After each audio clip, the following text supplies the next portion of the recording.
नमस्कार, जी TV news मराठीमध्ये आपलं स्वागत. मी विलास महाले. दुधाणा चापडोह धरण परिसरात सुरू असलेल्या अवैध हातभट्टी दारू अड्ड्यावर वडगाव जंगल पोलिसांनी मोठी कारवाई करीत 5 हातभट्टी दारू अड्डे उद्ध्वस्त केले. 3 जून बुधवारला पहाटेच्या सुमारास पोलिसांनी ही कारवाई केली. दुधाणा आणि चापडोह धरण परिसरातील घनदाट जंगलात अवैध हातभट्टी दारू काढण्यात येत होती. याचा सुगावा हा पोलिसांना लागला. अवैधरित्या हातभट्टी दारू गाळत असलेल्या 5 हातभट्टीवर पोलिसांनी एकाच वेळी धाड टाकली.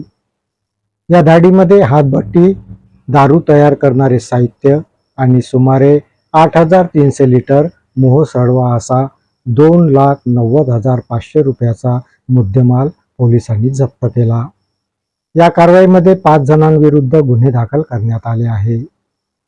यवतमाळ जिल्हा पोलीस अधीक्षक कुमार चिंता, उपविभागीय पोलीस अधिकारी यांच्या मार्गदर्शनात वडगाव जंगल पोलीस स्टेशनचे ठाणेदार विकास दांडे, PSI भाऊराव बोकडे, पोलीस सिपाई अनिल बिनगुले, सागर केराम, पुकार वाकोडे, अविनाश भागवत यांनी ही कारवाई केली.